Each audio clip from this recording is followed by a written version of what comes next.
નમસ્કાર મિત્રો, મારી યુટ્યુબ ચેનલમાં તમારું સ્વાગત છે। આજે આપણે વાત કરવાના છીએ એક દોહાની કિંમત 40 વીઘા જમીન, ઉજળો ઇતિહાસ છે, બનેલી ઘટના છે મિત્રો કે વળાંક પ્રદેશની આબોહવા જ કંઈક એવી છે કે ત્યાં ગલડેરાઓ વાતો કરે ત્યારે પણ એમાંથી ઇતિહાસના તણખા જરે।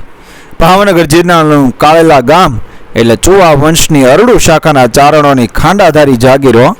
આ એ સમયની વાત છે જ્યારે જમીન માત્ર માટીનો ટુકડો નહોતી પણ મરદની આબરૂ, એની સત્તા અને એના વટનું પ્રતીક હતી। કાળેલા ગામના રાજગઢની ડેલીએ સદાય ડાયરા જામતા આ જાગીરના ધણી હતા વિકાબા અરડુના પરાક્રમી પુત્ર વાત્સુરબા અરડુ। વાત્સુરબાનું વ્યક્તિત્વ એટલે ઊંચો પૂરો કદ, કસુંબલ આંખો, કાંડામાં હાથી જેવી બળ અને હૈયામાં જગત આખાને સમાવી લે તેવી ઉદારતા। એમના રાજમાં કોઈ કવિ કે યાચક આવે એટલે વાત્સુરબા પોતાનો જીવ પાથરી દેતા। પિતા વિકાભાઈ એમને ગ્રાસની સાથે ગરવાઈના પાઠ ભણાવ્યા હતા। આસો માસની અમીરાત અને ભવ્ય ડાયરો એ આસો મહિનાના સોહામણા દિવસો હતા। ચોમાસાના અમૃત જળ પીને વળાંક પ્રદેશની ધરતી લીલી છમ ચાદર ઓઢીને બેઠી હતી। કાળેલા ગામની સીમમાં કપાસ અને બાજરીના મોલ લહેરાતા હતા। સીમમાંથી સાંજના સમયે ગાયોના ધણ પાછા વળી રહ્યા હતા અને એમના ખરીઓથી ઉડતી ધૂળ પર સૂરજના છેલ્લા કિરણો સોનેરી રંગ રેલતા હતા। એવી જ એક રૂડી સાંજે વાત્સુરબાના ગઢના ચોરા પર ડાયરો ભરાયો હતો। આજુબાજુના પરગણાના કાઠી દરબારો, ગ્રાસદારો, ગામના મુખી અને ડાયા વડીલો ગાદી તકે વિરાજમાન હતા। ચોરાની વચોવચ લોખંડની મોટી અંગીઠી પર અત્તરની સુગંધ સાથે હુકા ગડગડતા હતા। તાંબાની કુંડીમાં કહુંબો ઘૂંટાતો હતો અને એની છોડો ઉડતી હતી। મરદો વટની, ઘોડાની રખાવટની અને પૂર્વજોના પરાક્રમોની વાતોમાં મશગુલ હતા। બરાબર એ જ ટાણે ગામના પાદરમાંથી ઘોડી નાચતી કૂદતી રાજગઢ તરફ આવી। ઘોડી પર સવાર મરદના માથે રાતો કસુંબલ સાફો હતો, કાનમાં કુંડળ હતા અને ખભે રાવણ હતો લટકતો હતો। આ સવાર બીજું કોઈ નહીં પણ અરડુ ચારણોના વંશ પરંપરાગત રાવળદેવ રાવજી નાજાભાઈ બારોટ હતા। રાવજીનું શાહી સામૈયું અને કસુંબાનો સત્કાર નાજાભાઈ બારોટ જેવા ગઢની ડેલીએ ઉતર્યા। ત્યાં જ જાગીરદાર વાત્સુરબા અરડુ સફાળા ઊભા થઈ ગયા। પોતાના વંશના કવિને જોઈને વાત્સુરબાનું હૈયું અહોભાવથી ભરાઈ ગયું। તેમણે લાંબી ડગ ભરીને નાજાભાઈને બાથમાં લીધા, હેતથી ભેટ્યા અને એમના ચરણ સ્પર્શ કર્યા। આવો રાવજી આવો, આજે તો મારી ડેલી પવિત્ર થઈ ગઈ। તમારા પગલા આ કાળેલાની ધરતી પર પડ્યા એ તો મારી 7 પેઢીનું પુણ્ય જાગ્યું કહેવાય। વાત્સુરબાના અવાજમાં સાચો આદર હતો। ડાયરાની સૌથી મુખ્ય અને ઊંચી ગાદી પર બારોટજીને બેસાડવામાં આવ્યા। સોનાના કટોરામાં કહુંબો ગળાયો। વાત્સુરબાએ પોતે અંજલિ ભરીને નાજાભાઈને કહુંબો આપ્યો। ડાયરાના તમામ ડાયરાએ પણ બારોટજીને ખમા અન્નદાતા કહીને વધાવ્યા। થોડી વાર દેશ પરદેશની અને રાજકાજની વાતો ચાલી। સાંજ ઢળીને રાત વધારે ઘેરી બની અને ડાયરામાં હવે સાહિત્યની રમઝટની આશામાં સન્નાટો છવાઈ ગયો। રાવણ હથ્થાનો સૂર અને એ અમર દુહો કે નાજાભાઈ બારોટે પોતાના વહાલા એ રાવણ હથ્થા પર આંગળીઓ ફેરવી। તારમાંથી નીકળેલો જણજણાટ ડાયરાના એક એક માણસના કાળજાને વીંધી ગયો। નાજાભાઈની આંખો સામે ચુવા વંશને અરડુ શાખાનો આખો ઇતિહાસ તરવરતવા લાગ્યો। વાત્સુરબાની ખાદનાની એમની આંખોનું તેજ અને એમનો રજવાડી વટ જોઈને બારોટજીની જીભ પર સરસ્વતી સાક્ષાત આવીને બેઠા।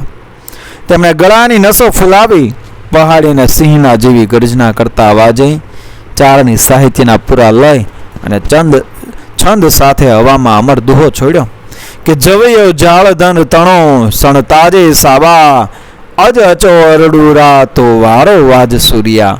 દુહાની ઊંડી સરવાણી એનો અર્થ એવો છે કે બારોટજી આ દુહામાં વાત્સુરબાના આખા ખાનદાનનો નિચોડ મૂકી દીધો। તેમણે કહ્યું કે હે વિકાભાના પુત્ર વાત્સુરબા, તમારો આ અરડુ વંશ તો સાક્ષાત જાળંધર એટલે કુળદેવી જગદંબા જોગમાયાના આશીર્વાદનો અખંડ જવૈયો એટલે વારસો છે। આ વંશના પુરુષોએ ક્યારેય કોઈની સામે માથું નમાવ્યું નથી। જગતમાં જ્યારે જ્યારે અણનમ રહેવાની, ગૌરવની અને ઉદારતાની કસોટી થાય ત્યારે પૃથ્વી પર બીજો કોઈ ન આવી શકે। ત્યારે તો માત્ર ને માત્ર વાત્સુરબા અરડુનો જ વારો આવે। દુહો પૂરો થતાં જ આખો ડાયરો ઘેલા જેવો થઈ ગયો। લોકો પોતાની જગ્યા ઉપરથી ઊભા થઈ ગયા। રંગ છે કાળેલાના ધણીને, વાહ બારોટજી વાહ, કાળજો કોરી નાખ્યું। ના નાદથી આખો ગઢ ગુંજી ઉઠ્યો. કાળજાની ખાનદાની 40 વીઘા ફળદ્રુપ જમીન અર્પણ. આ દુહાના એક એક શબ્દે વાત્સરૂપાના રોમે રોમમાં એક ક્ષાત્રવટની વીજળી દોડાવી દીધી. ચારણ માટે પોતાના વંશની સાચી કીર્તિ સાંભળવી એનાથી મોટું દુનિયામાં કોઈ સુખ નહોતું. એમના મુખ પર અદ્ભુત અમીરાતનું હાસ્ય રેલાયું. એમના મનમાં થયું કે જો મારો બારોટ મારા માટે આટલા કિંમતી વેણ બોલતો હોય તો આ વાત્સરૂપાનું લોહી પણ પાણી નથી. તેમણે ક્ષણનો વિલંબ કર્યા વગર પોતાના સેવક સામું જોયું ને સિંહ જેવી ત્રાડ નાખી, અરે કોઈ દોડો, રાજની પેટીમાંથી તામ્રપત્ર, કલમ અને શાહી લઈને હમણાં જ હાજર રાખો. આખો ડાયરો એ શ્વાસ રોકીને જોઈ રહ્યો હતો કે હવે કાળેલાનો ધણી શું કરવા જઈ રહ્યો છે. તામ્રપત્ર આવ્યું એટલે વાત્સરૂભાઈએ કલમ હાથમાં લીધી. તેમણે નાજાભાઈ બારોટ સામે હાથ જોડીને એ ગદગદ કંઠે મોટી જાહેરાત કરી કે હે મારા વંશના રાવજી, તમે જે દુહો કહ્યો છે એની કિંમત આ 7 બ્રહ્માંડની દોલત ભેગી કરો તોય ન ચૂકવાય. પણ આ વાત્સરૂભા તમને ખાલી હાથે જવા દે તો મારા અરડું વંશને લાંછન લાગે હો.